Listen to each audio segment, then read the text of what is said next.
Hello everyone, this is C S Vikram Singh and welcome to affordable classes.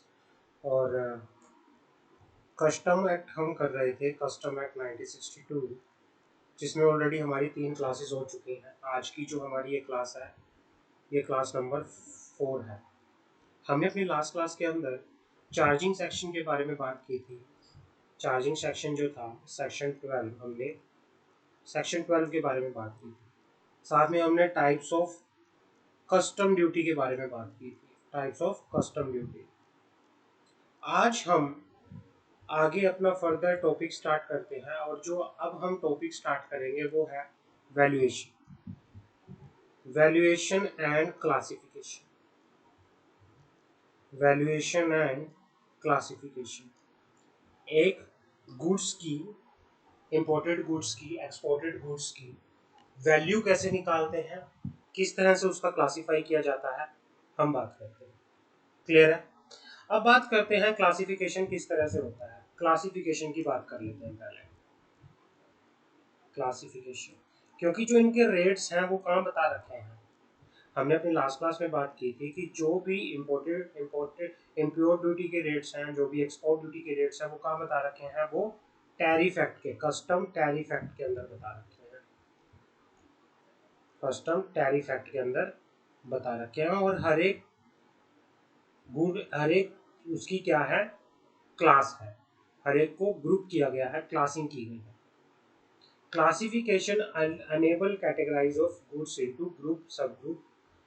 इसका मतलब क्या होता है कि क्लासिफिकेशन जो होती है वो अनेबल करती है किस चीज का, कि गुड्स को ग्रुप्स और सब ग्रुप्स के अंदर कैटेगराइज करना। In order to apply a single rate of duty on each group, sub group, the classification of based on the concept of harmonised system of nomenclature.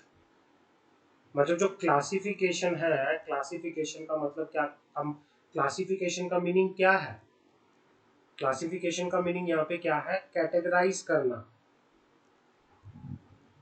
Categorising करना, categorising the goods into groups and सब groups. Categorising का मतलब क्या है कि भाई goods को groups और सब ग्रुप्स के अंदर कैटेगरी करना, क्लासिफाई करना। हर एक ग्रुप के ऊपर, हर एक सब ग्रुप के ऊपर क्या होता है, एक सिंगल रेट एप्लीकेबल होता है। हर एक ग्रुप के ऊपर और सब ग्रुप के ऊपर क्या होता है, एक सिंगल रेट क्या होता है, एप्लीकेबल होता है, सिंगल रेट एप्लीकेबल होता है। ठीक है ना? और जो ये क्लासिफिकेशन है ये किसके ऊपर बेस्ड है, ये क्लासिफिकेशन ये किसके ऊपर बेस्ड है, ये बेस है HSN के ऊपर। फुल फॉर्म क्या है HSN की? HSN की फुल फॉर्म है harmonise system, harmonise system of nomenclature. Nomenclature HSN codes होते हैं, HSN कोड होते हैं। गवर्नमेंट ने HSN कोड बना रखे हैं। ये इंटरनेशनल एक्सेप्टेड कोडिंग सिस्टम होता है। HSN होता क्या है उसकी बात करते हैं। HSN is international accepted coding system and same was formulated and thereby annotated under the General Agreement on Tariff and Trade, जिसको कहाँ एनुकेट किया गया है, GATT के अंदर, journal agreement tariff and trade के अंदर। ये इंटरनेशनल एक्सेप्टेड क्या होते हैं, कोड होते हैं। International level, at international level HSN classification of good is a 6-digit coding system। HSN code कितने डिजिट के होते हैं, इंटरनेशनल लेवल पे 6 डिजिट के होते हैं, लेकिन इंडिया में ये कितने डिजिट के होते हैं, ये 8 डिजिट के होते हैं। आपसे पूछ सकते हैं, बताओ इंडिया में HSN कोड कितने डिजिट के होते हैं, ये होते हैं 8 डिजिट के, 8 डिजिट के।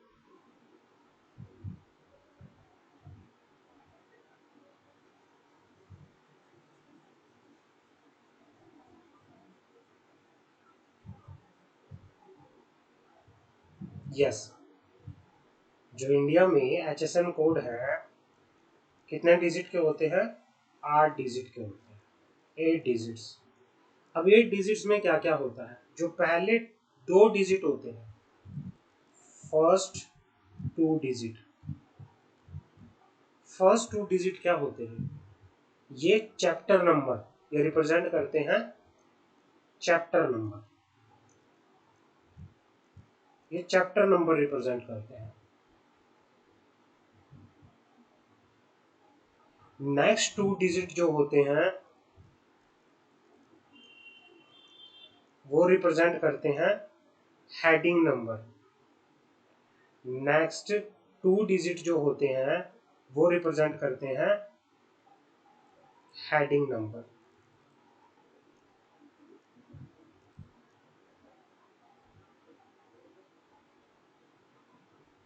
नेक्स्ट 2 डिजिट जो होते हैं वो रिप्रेजेंट करते हैं सब हेडिंग नंबर।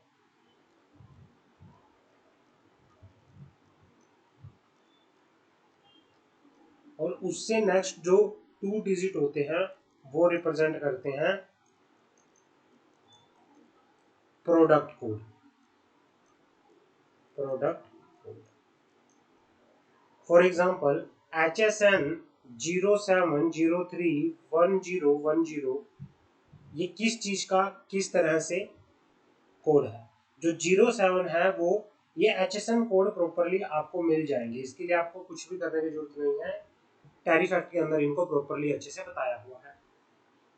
जो 07 है वो चैप्टर है, चैप्टर किस चीज का? Edible vegetables.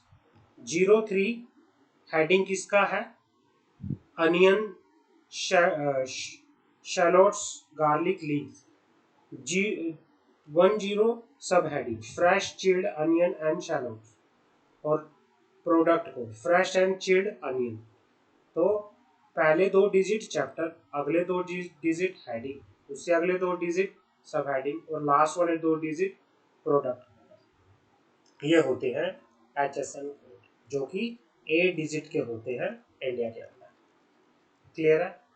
आगे बढ़ते हैं। हर एक गुड्स को ग्रुप सब ग्रुप के अंदर क्या किया गया है? कैटेगराइज किया गया है HSN कोड के बेसिस पे।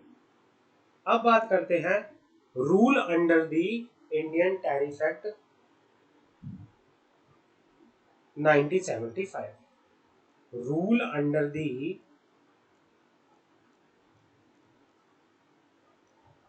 इंडियन टैरिफ एक्ट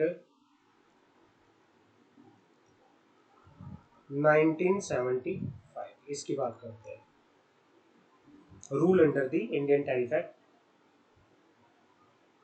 जो रूल 1 है, रूल 1, रूल 1 किसकी बात करता है? ये जनरल रूल है।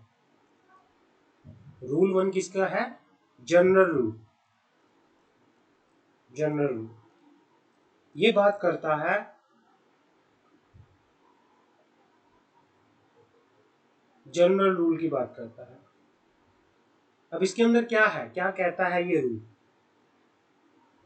The title of section, chapter, sub chapter do not have any legal force. Term of heading read with relative section and chapter note are legally relevant for the purpose of classification. The rule of interpretation need to be resorted when the classification is possible on the basis of description in heading, subheading, chapter note and subnote. ये कहना चाह रहा है the essence of this rule is that the reference to the rule may be made in the case of ambiguity. ये जो general rule of classification है, rule 1 क्या है? General rule of classification. ये कहना चाह रहा है कि भाई इस रूल की जरूरत क्यों पड़ी? भाई जहां पर एम्बिग्यूटी है, जहां पर एम्बिग्यूटी है, that is the reference to the 6th rule of interpretation is not required when classification of goods is possible on the basis of description in heading, sub heading.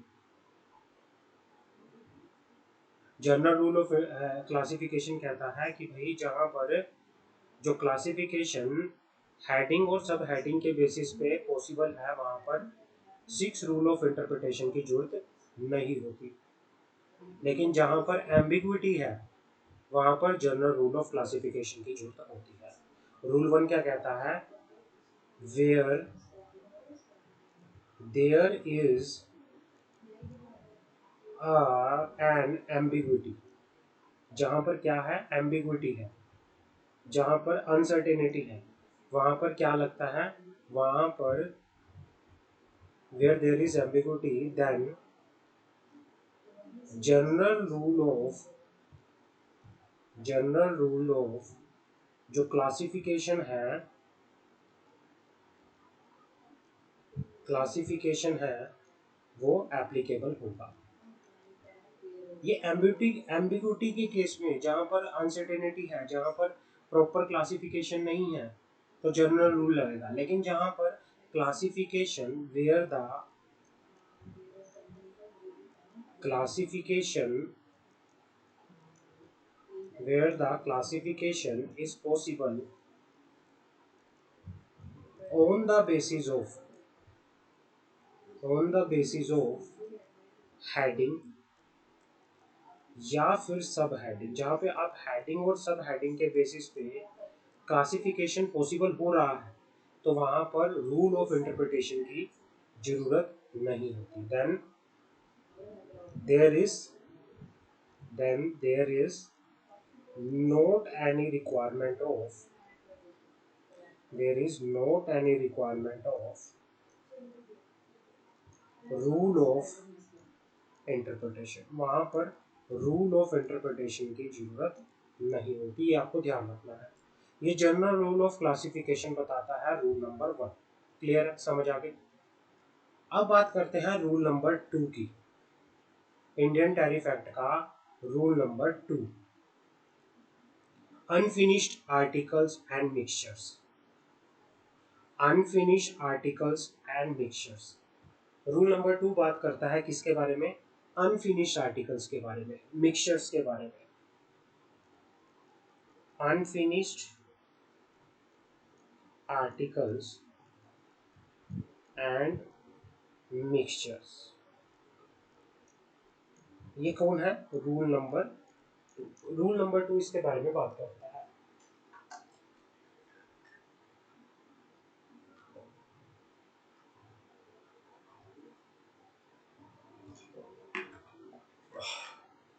पढ़ते हैं।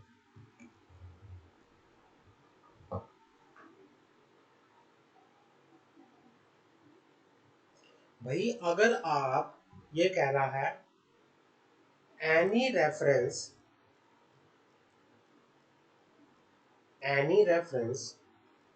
इन अ हेडिंग, अगर आप किसी heading में किसी article की reference कर रहे हो, आप किसी हेडिंग के अंदर किसी आर्टिकल की क्या कर रहे हो? रेफरेंस कर रहे हो, तो हम मानेंगे shall be deemed to include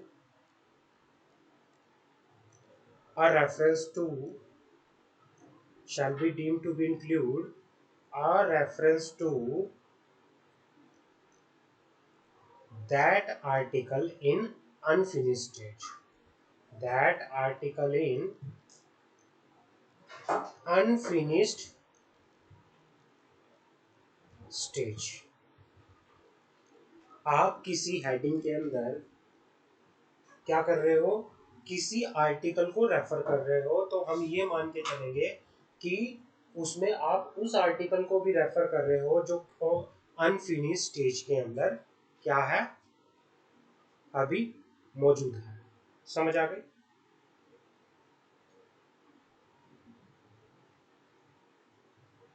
ठीक है।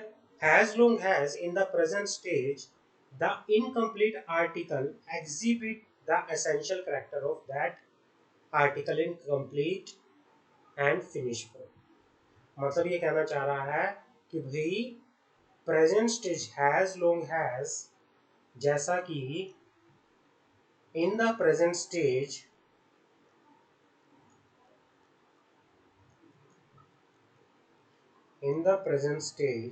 the incomplete article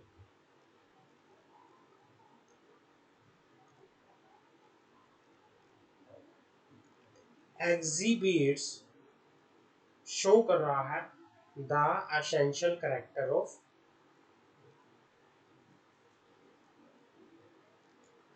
character of that article in complete form. ये कहना चाह रहा है अनफिनिश आर्टिकल्स और मिक्सचर की अगर मैं बात करूं, ये कहना चाह रहा है कि भाई अगर आप किसी हेडिंग के अंदर किसी आर्टिकल को रेफर कर रहे हो तो उस आर्टिकल में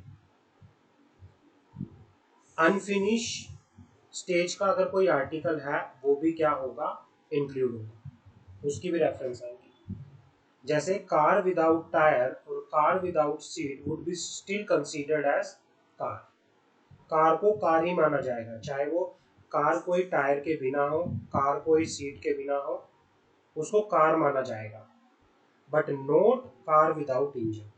लेकिन कार में इंजन नहीं है तो उसको कार नहीं बोलेंगे, उसको सिर्फ बॉडी बोलेंगे, बॉडी। लेकिन अगर कोई कार है, कार विदाउट टायर है तब भी उसको कार बोलेंगे, कार विदाउट सीट है तब भी उसको कार बोलेंगे। लेकिन कार विदाउट इंजन को हम बॉडी बोलते हैं, बॉडी। तो भाई अगर कहीं पर किसी आर्टिकल में कार रेफर कर रहे हो तो कार के अंदर अगर कोई कार विदाउट टायर है तो वो भी कार में आएगी, अगर कोई कार विदाउट सीट है तो वो भी कार में आएगा, कोई भी कार विदाउट मिरर है तो वो भी कार में आएगा।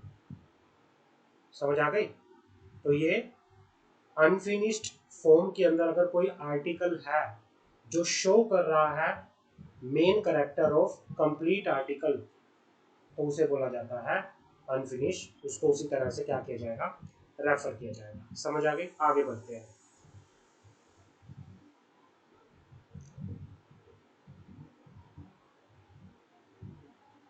आगे आता है point number B. Any reference in a heading to material और substance shall be deemed to be include reference to the mixture and combination of that material substance with other material substance। भाई आप किसी, आप मान लो आप किसी heading में, आप किसी हेडिंग के अंदर किसी मटेरियल को क्या कर रहे हो, रेफर कर रहे हो। तो उस मटेरियल के अंदर आप अगर कोई मटेरियल का किसी दूसरे मटेरियल के साथ कॉम्बिनेशन है तो उस मटेरियल को भी इस मटेरियल के साथ क्या किया जाएगा, रेफर किया जाएगा। जैसे natural rubber would be include it is mixture with synthetic और अदर फॉर्म ऑफ रबर। तो जो रबड़ को रबड़ में ही माना जाएगा, रबड़ को रबड़ में ही माना जाएगा।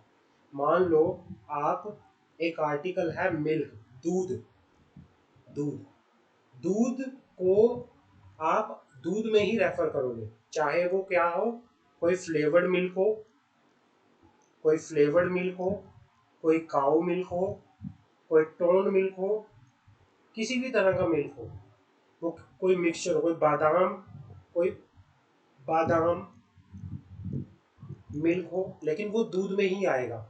ठीक है ना भाई? कोई भी रेफरेंस आप किसी मटेरियल को दे रहे हो और shall be deemed to be a reference to mixture and combination of material।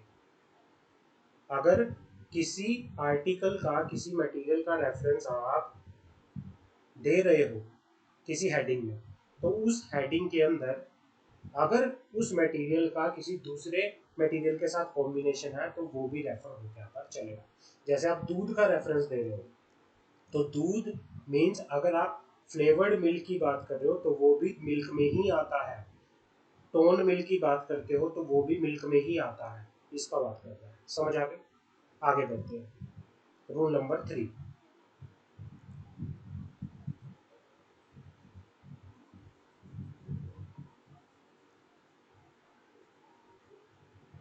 Rule number 3,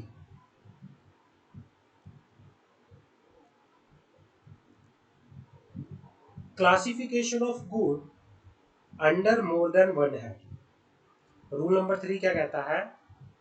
rule number 1 था जर्नल क्लासिफिकेशन, रूल नंबर 2 था unfinish article and mixture, rule number 3 हमारे पास जो है classification of goods, classification of goods classifiable more than one है। Classification of goods जो classifiable है, जो क्या है, क्लासिफिएबल है अंडर मोर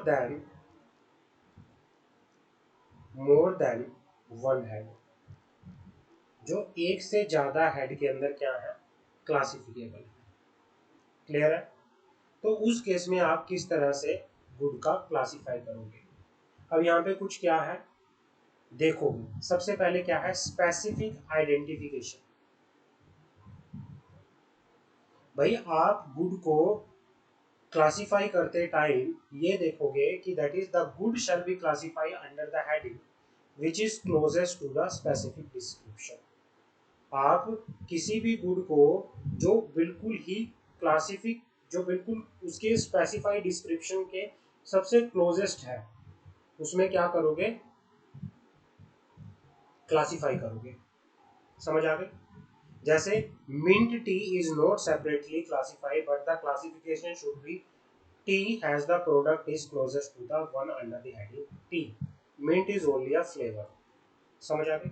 अगर आपको कोई बोले मिंट टी, मिंट टी, अब ये दो दो हेड के अंदर जा सकती है, ये मिंट में भी जा सकती है, पुदीना में भी जा सकती है, ये टी में भी जा सकती है, लेकिन इसका मोर क्लोजेस्ट स्पेसिफाइड डिस्क्रिप्शन क्या है, क्योंकि ये चाय है तो इसको किस में क्लासिफाई करेंगे हम, टी के अंदर क्लासिफाई करेंगे, और मिंट क्या है, उसका फ्लेवर है, तो ज्यादा मोर क्लोजेस्ट स्पेसिफिक आइडेंटिफिकेशन क्या है इसकी, चाय। लेमन टी, जैसे हम लेमन टी बोल देते हैं, है तो चाय वो, तो इसको टी के अंदर हम क्या करेंगे, क्लासिफाई करेंगे। लेमन क्या है, फ्लेवर है। समझ आ गई?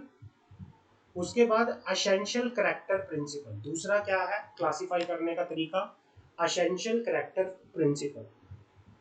If composite good can not be classify as per rule 3A, अगर भाई स्पेसिफिक आइडेंटिफिकेशन आपको नहीं मिल रही, अगर आप सबसे पहले आपने तरीका देखा स्पेसिफाई आइडेंटिफिकेशन, बट आपको स्पेसिफाई आइडेंटिफिकेशन के बेसिस पे प्रॉपर क्लासिफिकेशन नहीं मिला, तब क्या करोगे? तब फिर आप उस आर्टिकल का, उस मटेरियल का स्पेसिफाई क्या करोगे, एक एसेंशियल कैरेक्टर देखोगे, भाई उसका एसेंशियल कैरेक्टर है क्या।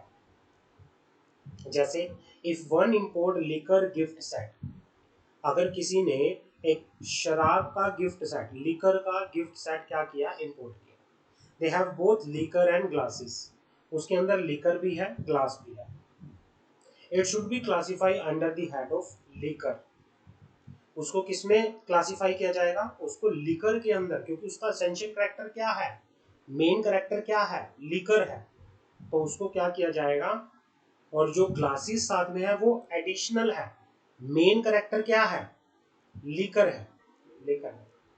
समझ आ गई?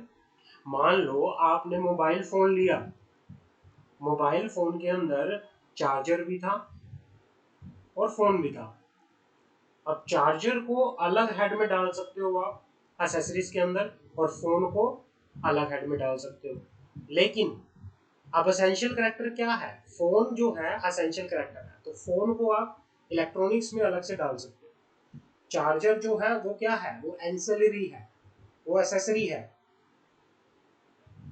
और उसके बाद क्या है, अगर आपका यहाँ पे भी क्लासिफिकेशन, ना तो ए में क्लासिफिकेशन पॉसिबल है, ना ही बी में क्लासिफिकेशन पॉसिबल है, फिर क्लासिफिकेशन कैसे करोगे, फिर आप जाओगे later later the better principle, later the better principle, that good can't be classified under rule 3A or 3B, the good would be classified under the heading that appear last in the numeric order amongst those which equally merit consideration। ये कहना चाह रहा है कि भाई numeric order में जो good सबसे लास्ट में अपीयर हो रही है उस गुड को आप फिर अकॉर्डिंगली आप क्या करोगे, डाल के चलोगे। जैसे a gift set which had socks and tie, एक गिफ्ट सेट था किसका, सॉक्स का और टाई का, can be classify under any of the above and therefore should be classify as tie, या तो उसको आप टाई में भी क्लासिफाई कर सकते हो 116 117, या फिर सॉक्स के अंदर उसको क्लासिफाई कर सकते हो।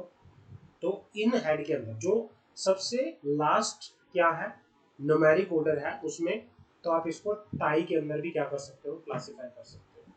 तो इसका क्लासिफिकेशन क्या है कि भाई अगर आपकी कोई भी गुड जो है एक से ज़्यादा हेड के अंदर क्लासिफाई हो रही है, तो उसका फिर क्लासिफिकेशन आप कैसे चूज करोगे।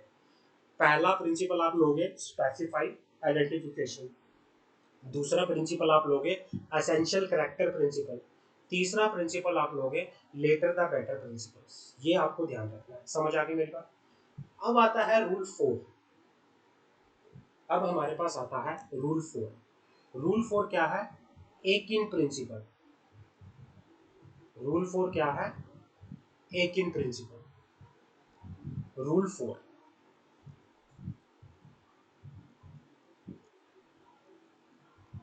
एक इन प्रिंसिपल, एक इन प्रिंसिपल ये क्या कहता है इसके बारे में बात करते हैं। एक इन प्रिंसिपल कहता है the rule state that good which cannot be classified as per rule 1, rule 2, rule 3 shall be classified under the heading which include good that are the most akin or similar. akin का मतलब होता है similar. Similar भाई अगर आपका classification as per rule 1, as per rule 2 या as per rule 3 possible नहीं हो पा रहा, फिर आप गुड का क्लासिफिकेशन क्या करोगे, आप गुड का क्लासिफिकेशन गुड उस हेड की गुड के साथ करोगे, उस हेडिंग की गुड के साथ करोगे जिसमें जिस हेडिंग में उस गुड्स के सिमिलर गुड्स है। समझ आ गया, कोई भी सिमिलर गुड है। Example would be anti glare film use for car window. Anti glare film जिसको यूज किया जाता है कार विंडो के लिए।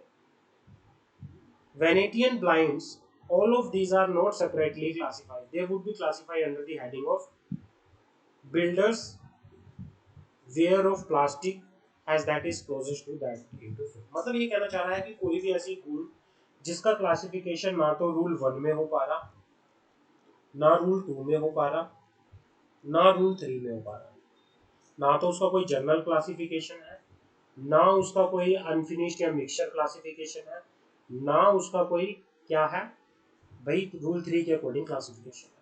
तो फिर उस गुड का क्लासिफिकेशन आप उस हेड के अंदर करोगे जिस हेड के अंदर उस गुड के सिमिलर एकिन यानी सिमिलर क्या है गुड्स है। समझ आ गया, क्लियर है।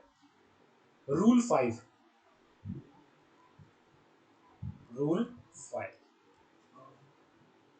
रूल 5 कहता है container for packaging of goods, cases या फिर container for packaging of goods, जो गुड्स को पैकेज करने के लिए कंटेनर होते हैं, गुड्स को पैकेज करने के लिए जो केसेस होते हैं उनका क्लासिफिकेशन आप किस तरह से करोगे, ये उसका बात करता है। भाई कुछ गुड्स कंटेनर की फॉर्म में, कुछ गुड्स केसेस की फॉर्म में। जैसे क्या होता है, नेकलेस का एक बॉक्स होता है, कैमरे का केस होता है ना, जो हमारे वो होते हैं स्पेक्स होते हैं उनका केसेस होता है ना, ज्वेलरी बॉक्स होते हैं। इस तरह से जो ये कंटेनर होते हैं या जो केसेस होते हैं इनको किस तरह से क्लासिफाई किया जाता है, ये कौन से हेड के अंदर आते हैं वो बात करते हैं। goods which are in the nature of container, goods which are in the nature of packages such as necklace box, camera case, musical instrument case will be classified with the specific article which are generally sold within this package। तो मतलब इन cases को, इन container को as per the rule 5, rule 5 ये कहता है उन स्पेसिफिक गुड के साथ ही क्लासिफाई किया जाता है जिनके अंदर मतलब जिनमें उस मतलब क्या है कि जिस कंटेनर में उस आर्टिकल को, उस स्पेसिफिक गुड को बेचा गया और उस स्पेसिफिक आर्टिकल को जिस हेडिंग के अंदर डाला गया उसी हेडिंग के अंदर उस बॉक्स को भी डाला जाएगा। मान लो ज्वेलरी बॉक्स था, ज्वेलरी बॉक्स, उस बॉक्स के अंदर ज्वेलरी बेची गई। ज्वेलरी के लिए जो स्पेसिफिक, ज्वेलरी क्या है, स्पेसिफिक क्या है, आर्टिकल है। तो जिस हेडिंग के अंदर ज्वेलरी को डाला जाएगा उसी हेडिंग के अंदर उसके बॉक्स को भी डाल दिया जाएगा। समझ आ गई? हमारे पास क्या है, कैमरा का केस है, तो जिस हेड के अंदर कैमरे को डाला जाएगा उसी हेड के अंदर उसके केसेस को भी डाला जाएगा। जिस हेड के अंदर म्यूजिकल इंस्ट्रूमेंट को डाला जाएगा उसी हेड के अंदर उस किसको डाला जाएगा, उसके केस को भी डाला जाएगा। समझ आ गई? However, this is applicable to container which are fit for the article they will contain are suitable for long term use. Protect the article मतलब उस केस किस पर्पस के लिए उस केस को बनाया गया था, उस आर्टिकल को प्रोटेक्ट करने के लिए, ताकि आर्टिकल को लंबे समय तक यूज किया जा सके। क्लियर है? तो उसी को उसी स्पेसिफिक आर्टिकल के हेडिंग में ही क्या करेंगे, क्लासिफाई करेंगे। क्लियर है? समझ आ गए? आगे बढ़ते हैं।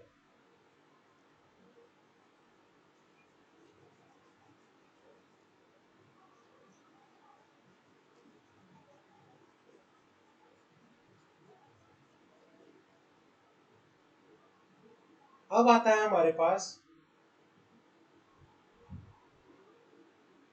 Rule 6।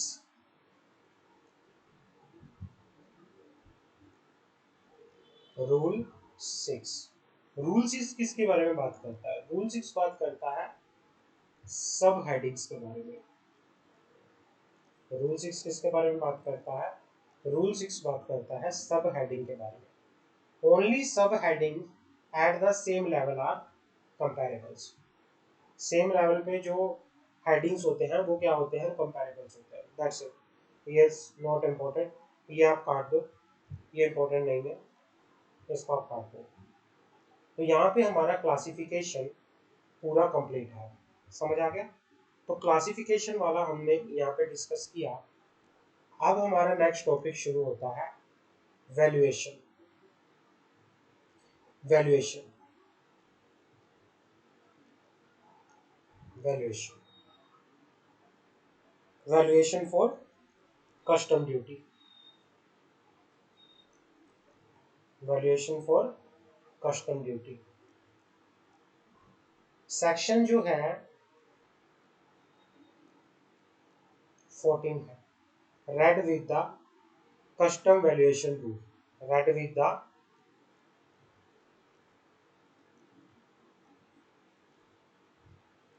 Custom valuation rule. Most important क्या है वैल्यूएशन का, ये कंसेप्ट है। समझ आ गई? मोस्ट इंपॉर्टेंट जो है ये वैल्यूएशन का कंसेप्ट है। अभी आप क्लासिफिकेशन कर लो, क्लासिफिकेशन आज आप रिवाइज कर लो। नेक्स्ट क्लास के अंदर we will discuss about the proper valuation topic. We will discuss everything about the valuation. Clear है? टोटल जो मैं रूल्स की बात कर रहा हूँ, वैल्यूएशन के जो टोटल रूल्स हैं वो हमारे पास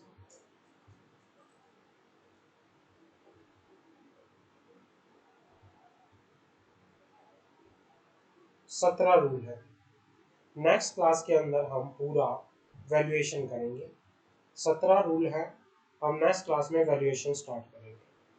हमारा ये चैप्टर आने वाली 3 क्लासेस के अंदर फिनिश हो जाएगा। 3 क्लासेस मोर पेंडिंग है इस चैप्टर को खत्म होने के लिए। 3 क्लासेस के अंदर हमारा ये चैप्टर खत्म